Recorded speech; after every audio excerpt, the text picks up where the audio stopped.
We have Karsten Junius with us today. He's chief economist at Bank J. Safra Sarasin. And he is head of economic and strategic research and thus also responsible for asset class forecasts. Previously, he was senior economist at the International Monetary Fund. We are happy to have you here, as I said, for the finale. Thank you very much. Great. Thank you very much. Thanks for the invitation. I am actually very happy to be here and present our kind of annual outlook for the first time to an external audience. And I was asked to talk about economic and geopolitical dynamics in 2025, and that fits very, very well to our main message that we would like to give to you, to our investors, and to our colleagues.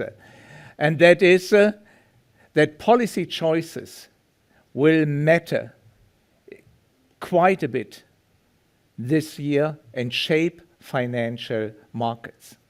Last year, this year, we actually had all these bigger elections in most of the democratic countries. Now, we will have new leaders in place that come up with new ideas, and they are more important than ever.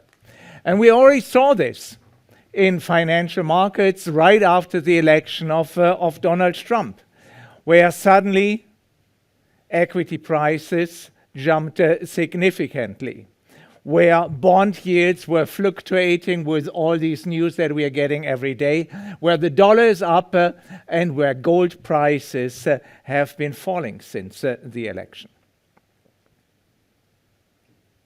I will talk about the US a bit later, why that is the case and where we are heading in financial markets. Let me state mention five topics that politically wise shape the current environment and that we shouldn't forget. So on a broader scheme, we should be aware that we are in a period of geoeconomic fragmentation. So what does this mean? Well, basically, old trade patterns, old investment patterns do not hold any further.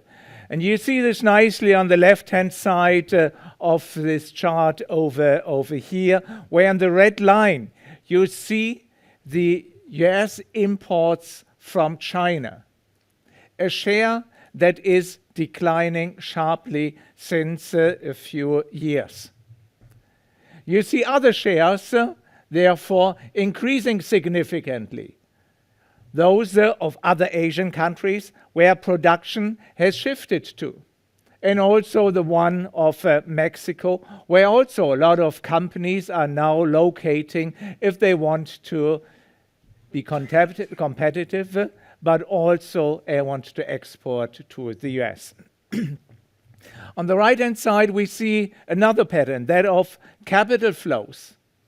We used to be in a period or in a world where capital flew everywhere, no matter whether it's distant or far away. Well, this has become much different. Now capital flows are going to countries that are less distant. So we are regrouping. That's a lot of change. Connected to that is topic number 2, that China is actually playing a much more important role in many other countries, not only in Europe, not only in the US. They are gaining dominant influence in the so-called global south. And that is important over here for us in Europe as well. Because if China is becoming so dominant in all these African, South American countries, it will be much more difficult for us to compete with our products in those same markets. And we see this reshifting of trade patterns in China here on the left-hand side. The major surplus that China is actually producing, the trade surplus, is not with developed countries anymore. It is with the emerging market world. And on the left-hand side, you see also shifting on investment patterns. China isn't that focused anymore on Europe and the US. China is focused now on all the other third countries that partly are commodity rich, they are partly growing much faster than we do in Europe. So let's talk about Europe. Topic number 3 is that unfortunately we are falling far behind. And here what I show is the relative per capita income of the Euro area and the UK versus the US.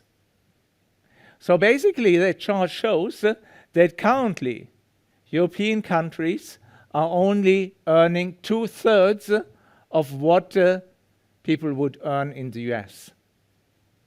Well, there are always level differences, and we also have level differences with Switzerland to the US. Our Swiss level line would be a bit further up, but also for Switzerland, the trend that we observed in Europe in the last 10 years holds. Relative to the US, our per capita income has been growing not as much as that of the American households. Topic number 4, also that is related with European misery. That is that the fiscal constraints that governments have are becoming tighter and tighter. And we just have 2 governments that failed out of fiscal considerations. The German one and most probably the French one as well. And that is a material change. Because remember, just a few years ago in the pandemic, governments were able to spend like crazy. With the effect that in the pandemic, initially, debt to GDP ratios increased. And then something positive set in. There was the great inflation. And inflation has one advantage. It increases nominal GDP. Nominal GDP. So, and if you have debt relatively constant and increase your nominal GDP, well, your debt to GDP ratio falls, as happened in all countries. Well, the disadvantage of inflation is that after some point, interest rates also increase. And that is what is happening now.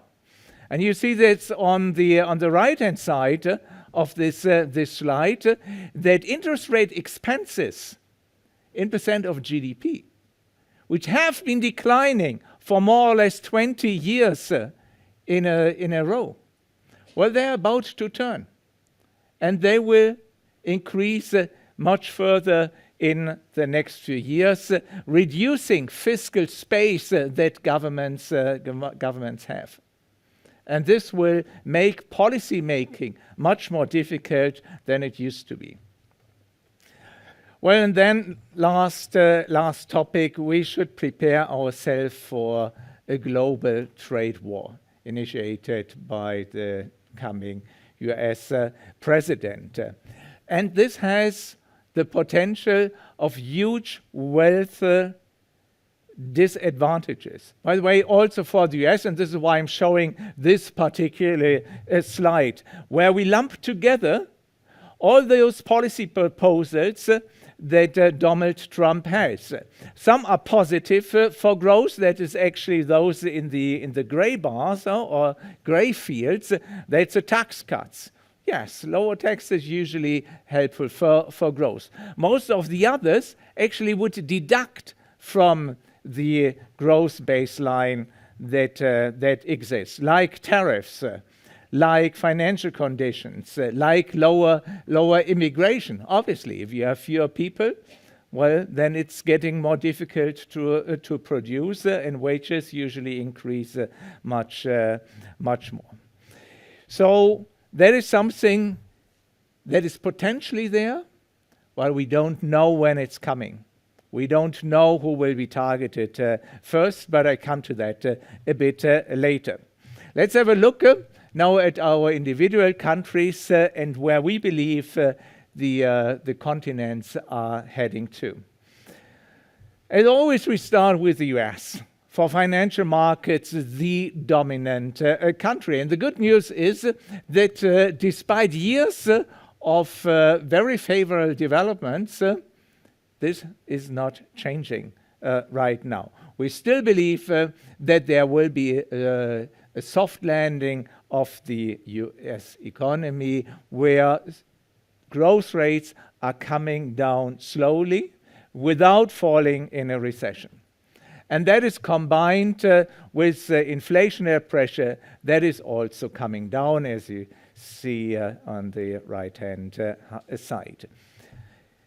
I'm often getting asked, hey, what is actually the soft landing? There's no landing. You know, the US economy is booming. Well, in a way, that is true. But where can we see the soft landing? That is in the labor market, where just 1.5 years ago, there were 2 vacancies per 1 unemployed person. And that has changed. As you see in that slide, the ratio is now more or less 1 to 1.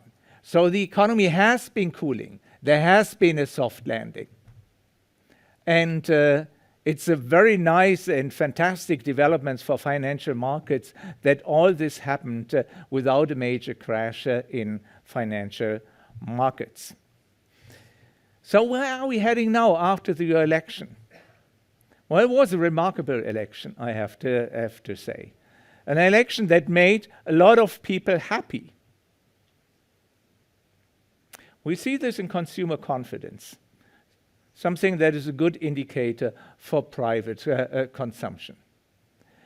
And one nice little detail of this consumer confidence is that people are also asked whether they favor the Democratic or the Republican Party. And what I always find fascinating is that your happiness, your well-being, your assessment of economic developments completely depends whether you are leaning towards one or the other party. We see this over here. So in the Obama years, well, Democratic Party supporters were on average much happier than Republican Party supporters. And that changed within a few weeks after the election. Again with Trump, again with Biden, and here we see that change coming as well.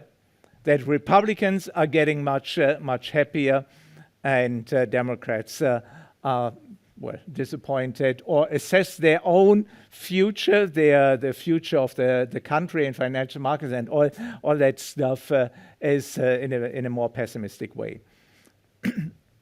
So what I want to show, since we had such a decisive victory of the Republicans, there are more people happier than unhappier. And that should lead to some animal spirits in the economy, that should lead to some investment spending, that should lead to more household consumption, at least for a while. Then the other thing that we also observe is that new orders are picking up in the US again. And today, we had a long discussion about this, whether this would be the big re-acceleration of the world economy. And here I say, yes, orders are picking up. And that is good signal, well, for all of you that are owning US stocks, as it's an indication that the economic dynamic is not falling apart in the next few months. But there's a disadvantage to all this. New orders are also picking up because people are preparing for a trade war, which basically means that they are buying all their intermediate inputs that they need now before Trump is actually being able to impose tariffs on other countries as with higher tariffs, well, imported inputs would become more expensive. So we see this pick up in inventories. And one thing is clear, if you have enough inventories, at some point you stop ordering them.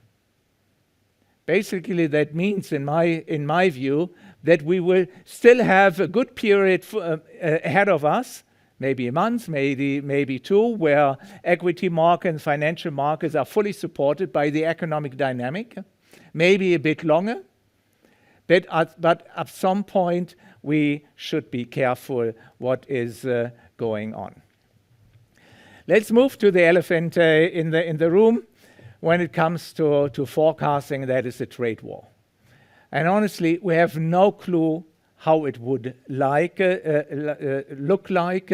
We don't really know when it's happening, if it's only all negotiating. But we can have a look at countries that would be most effective. And well, the first look that we should have is actually where are the most of the imports of the US economy coming from? And here we see the main trading partners. Naturally, that's always your neighbors. That's no different in the US as it's in Switzerland. You trade most with your neighbors. And then you trade mostly with those countries that are industrial superpowers like China, Japan, and Germany. Switzerland is also here, but we shouldn't worry too much. We are just a small country in the eyes of the US administration. Well, second thing then, we know that Trump doesn't like bilateral trade deficits. So we should have a look at those countries that have these high trade difference deficits with the US. And here, well, similar faces. We have China, Mexico, Vietnam, Germany, and Ireland, Japan. So basically the same bunch of countries. Still, Switzerland is only a very small bilateral trade difference. So are we safe over here? Ladies and gentlemen, unfortunately, we are not. As I want to show with this slide over here, even though we are very, very small in the eyes of the US, we are extremely open in general and have a very high share of trade to GDP. So any tariff that Trump would impose in general on all countries would hurt us more than other countries. Let's move over to the euro area. Honestly, there haven't been many good news coming from Europe lately, and that is nicely summarized with this low point in GDP growth that we see over here. What is better is that inflation has been coming down. And I strongly, we see this, and it's clear we are close to the 2% line in our forecast for 2025. So I believe that the ECB has plenty potential to cut its policy rate. They should do so next Thursday, and they should cut 4 more times to a level of 2% in June. That, in turn, should help the European economy such that we believe that we will see somewhat stronger growth in the second half of next year. Only in the second half, however. So the slides are on Switzerland already. So, let me go back to that. So what about Switzerland? Well, everything is a bit better over here. Growth dynamic is better, and we are further ahead in the adjustment process in this cycle, which we can nicely see that in unemployment rates, in insolvency rates, that have both been picking up, while unemployment in the euro area is still at rock bottom, at record low levels. We still have to deal with this environment, and I don't expect much for the export sector in the coming quarters. I also don't expect much of investment spending in an environment where most of our markets are more or less stagnating. Companies don't invest, and looking back, companies did reduce their investment spending in 5 of the last 6 quarters. So for me, that means that we also need significantly lower interest rates in Switzerland than we have right now. And timing of this conference is very fortunate, as we had our investment committee, the monthly one today, and we also officially reduced our policy expectations for the Swiss National Bank, expecting now a cut of 50 basis points next Thursday and a reduction of policy rates down to 0 by June. Well, this is possible because the inflation risks are on the downside, as I wanted to show with this chart on the right-hand side very clearly. Inflation will fall to very low levels next year. Actually, it is already at very low levels if we forget these rent increases that we have seen. Ex-rent inflation, as it was published this morning, is just 0.1% compared to last year. And maybe even a slide on that. I don't. Doesn't matter. You got the point. No, good there's no slide, because actually I couldn't have updated it. So ex-rent inflation is 0.1%. That is nothing. And it clearly shows the risks that we have. It is not high inflation as most other countries. Hey, it's low inflation. And we all know that electricity prices are falling by 10% in January. And it's also almost certain that rents will increase as the reference rate will most likely be adjusted downward in March, which means that rents could fall by July or so. All this is leading to downward pressure on the inflation rate, and the one right thing of the SNB is to cut interest rates accordingly. Last thing, China, also because it fits the policy choices story so nicely. The Chinese economy is not doing well. We still have all these structural problems in the real estate sector. And what they need in order to prop up growth would also be decisive policy action. However, we believe that they are just delivering enough policy support to achieve their growth target, or growth between 4 to 5%. So, well, our purpose in our company, why we do all these forecasts, well, because we want to know what is going on in financial markets, and therefore let me spend a few words on that topic. Well, with a booming US economy, there is less of a reason to slash interest rates. With tariffs coming that potentially narrow down the trade deficit, well, there's hundreds of reasons why the US dollar should remain strong. And that is exactly what we are forecasting for the next few months. Even though I know a lot of is priced in markets, it would be odd to see interest rates falling significantly in Switzerland and the euro area while they remain at quite high level in the US without a strengthening of the US dollar. So let's be prepared for still expensive holidays in the US if you really want to go there. The other thing is gold. Well, gold is usually falling if interest rates in the US remain high and the US dollar is strong.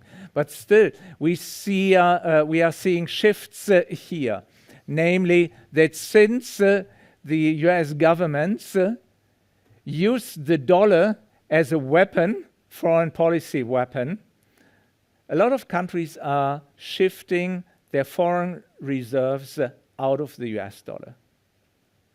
And I absolutely believe that this is going to continue. Very clearly. Why having FX reserves for the rainy days if you actually cannot use them if you're affected, if you're feeling that rain? And that is what happened to Russia, what happened to Iran, that might happen to many other countries that for whatever reason might not be favored by the next administration. So the structural trend towards higher gold prices is something that I could imagine will continue. Then let's talk about tax cuts. Well, there's this big hope that tax cuts lift corporate earnings. And well, that is true. We have seen this, what happened in 2017. Well, tax reductions increase corporate earnings, and particularly those of smaller companies that have a higher earnings, have more earnings in the domestic economy than globally. So there is something we see a push from. Then on the other hand, we also had the trade war in 2017-18, which did cost earnings growth. So two opposing factors. We believe, well, actually, we don't know how this trade war unfolds. Last time, the tax cuts were more important than the trade war on aggregate. We hope this will be the case again, but in the end, it really depends on policies. So, and then it's come finally to the equity markets. I'm getting asked again and again whether US stock prices can continue outperforming the rest of the world.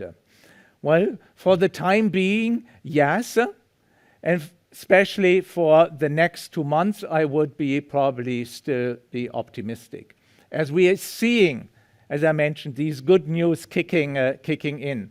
The strong US economy, while we have miserable news and stagnating economies in the euro area and China.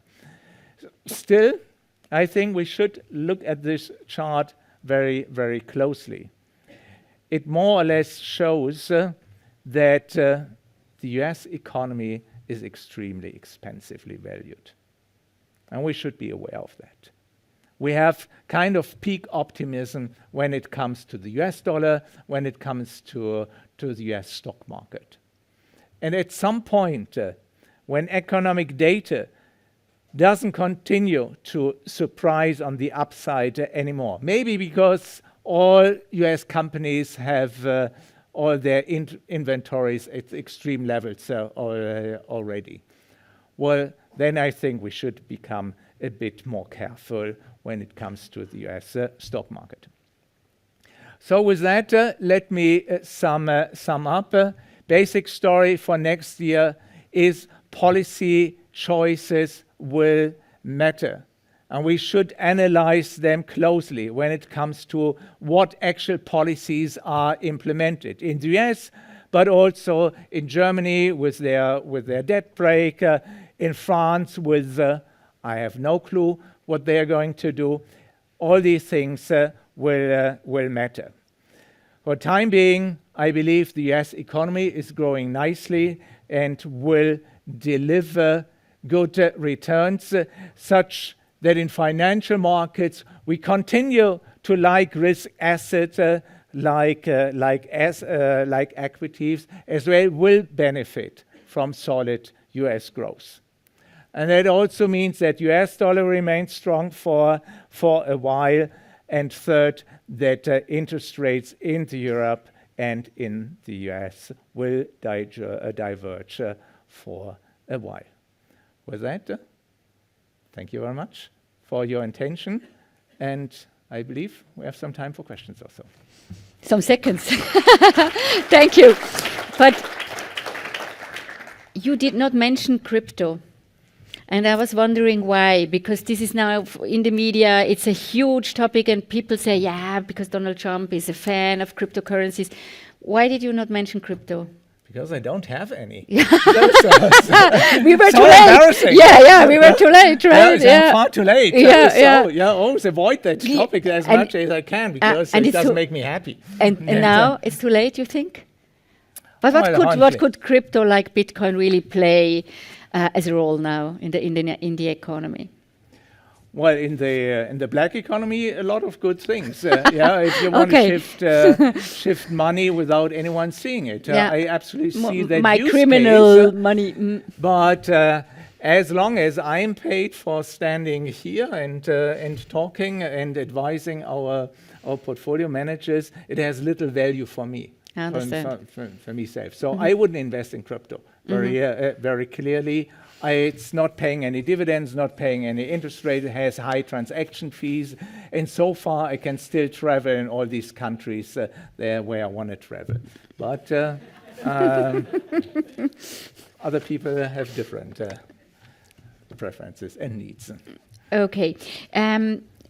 Are we going to face a minus interest, eine Minuszins phase again in Switzerland? Well, it's not our forecast. So our forecast very clearly is we are going down to 0% and we are staying there until end 20. But that's what we thought last time as well, that we don't go underneath. Yeah, we don't go. So that is, but the risks are clear. Yeah, if we are forecasting 0%, well, we only need minor external shocks to inflation. Maybe some political turmoils here or there that lead to further appreciation of the Swiss franc. And then inflation rates could fall into negative territory. And then I would believe negative interest rates would be appropriate as well. But no one likes them. Yeah, neither do we, I guess, nor the National Bank. They doesn't like them either, so they will avoid them if possible. I could imagine if we really get an exchange rate shock and have zero interest rates, well, their instrument of choice would rather be FX intervention at that stage. But yeah. I don't know if you're going to answer my next question, but I try. You can maybe give a diplomatic answer. You know that everybody knows here that Switzerland and the EU are working on a framework, and it could be that they get something together at the end of this year. It looks like. I had an interview with Bundesrat Beat Jans last week about this. And if we see the economy of Europe, the EU, Europe, why should, that's my question, Switzerland be so keen to get closer to Europe, or are we falling and going down with the EU if we get closer with a framework? What is your opinion there? Well, very, very clear. We, as a small open economy, we are extremely vulnerable to external shocks. And if the EU has one strength, then it's not the euro. It's the big common market. And that is an extremely strong thing. That is, by the way, the thing that is even extreme in the US. Why the US? People often ask, hey, why they are richer? Yeah? Well, let's think about it. They have a huge market, not only for goods and goods, as we mainly have in Europe, where Switzerland participates fully, but they have it for services as well. Meaning that all their technological innovations, the Facebooks, all the AI stuff, whatever, you name it. They have a huge market for that and can reap these scale economies that we cannot.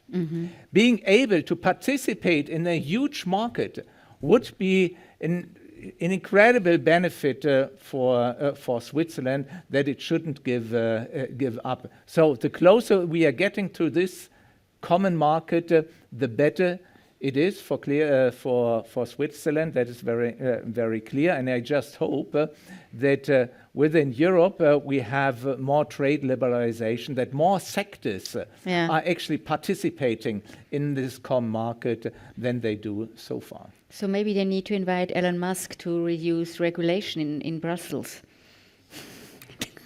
Or an Elon Musk. Well, I hope that that is actually an interesting point, because one of the strengths that we have in Europe, that we are setting the regulation for a lot of other countries as well. And but for my personal preference, it's true that we also have too much.